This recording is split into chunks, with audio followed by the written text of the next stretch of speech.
Absolutely. I was actually probably about 15 to 20 feet away. Okay.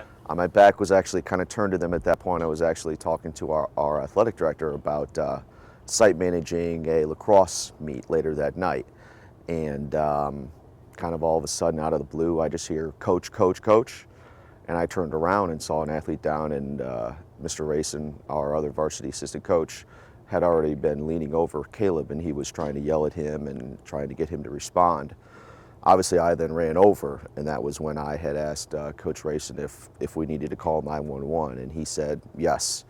And as soon as he said yes, because he was, there first, being able to evaluate the situation, is I was immediately on the phone with 911, giving them all the information. And then at that point, Mr. Conley had already, as soon as we kind of heard coach, coach, coach, Mr. Conley was kind of running down in this direction to grab the trainers. And we had kids running as well to grab the trainers as well, while myself and Coach Rayson were with Caleb in the very beginning. Coach Rayson was doing chest compressions at that point.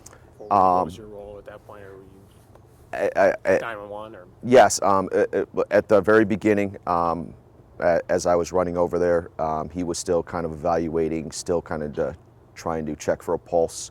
And then basically as soon as I asked him, should we call 911, that was when Mr. Rayson was rolling Caleb over, and then still trying to check for a pulse. We both were. And then basically as soon as that call went through, Mr. Rayson had started the chest compressions. This was a 16-year-old kid. You must be thinking, how in the world is this happening? Well, absolutely. And, I've coached Caleb in football for the last 3 years as well, and he's one of our best athletes. And, it truly kind of says that awareness needs to be out there about this can truly happen to anybody. It can be your fittest athlete, your best athlete, and it can truly happen to anybody.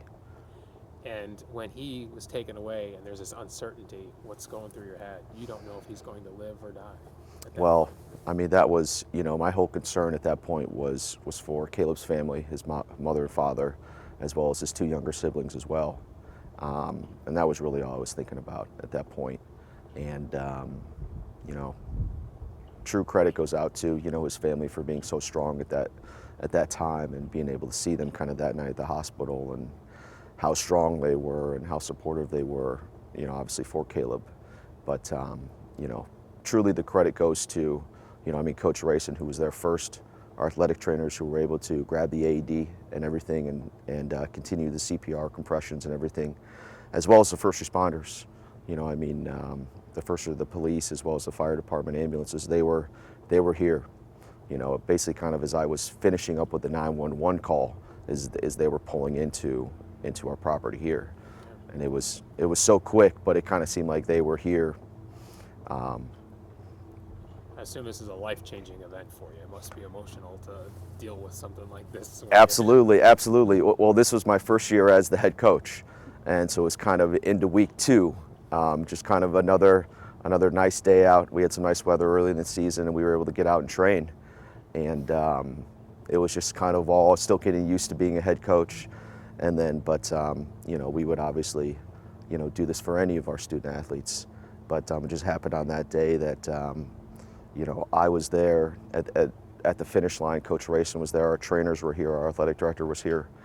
Kind of everybody was kind of in the right place to really kind of respond to this situation. What do you attribute that perfect storm of everybody in the right place at the right time? Well, I always kind of believe everything happens for a reason.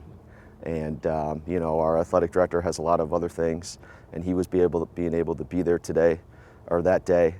And our athletic trainers were there, and I think everything happens for a reason. I think we were all kind of put in that position to make sure that Caleb was going to be okay. We were able to make sure that he had the best care possible, and that's kind of what the coaches and athletic trainers are here for. Very good. Anything else you want to tell me that I haven't asked you?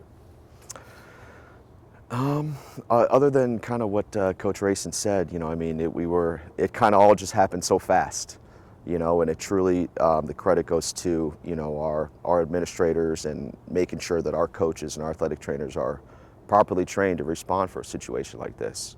You never really know how you are going to respond in a situation until it really happens. And, I'm just thankful to the whole Revere community for supporting the coaches and the trainers, and making sure that we do have the resources to get trained properly. and to make sure that we do have the proper training to make sure that if we do need to save a student athlete's life, that we are properly trained and ready for that situation. So it's, you know, those meetings are long sometimes, but you know, you never know when you're going to need it, and we truly needed it on that day, and I'm truly blessed to kind of in that situation to really make sure that everybody was where they really needed to be, and to make sure that a student athlete had the best chance to really make it through that situation. So it was kind of a perfect storm of things where everybody kind of came together for Caleb to make sure that he was going to be okay, and I can't wait to see what he accomplishes here in the future. So absolutely.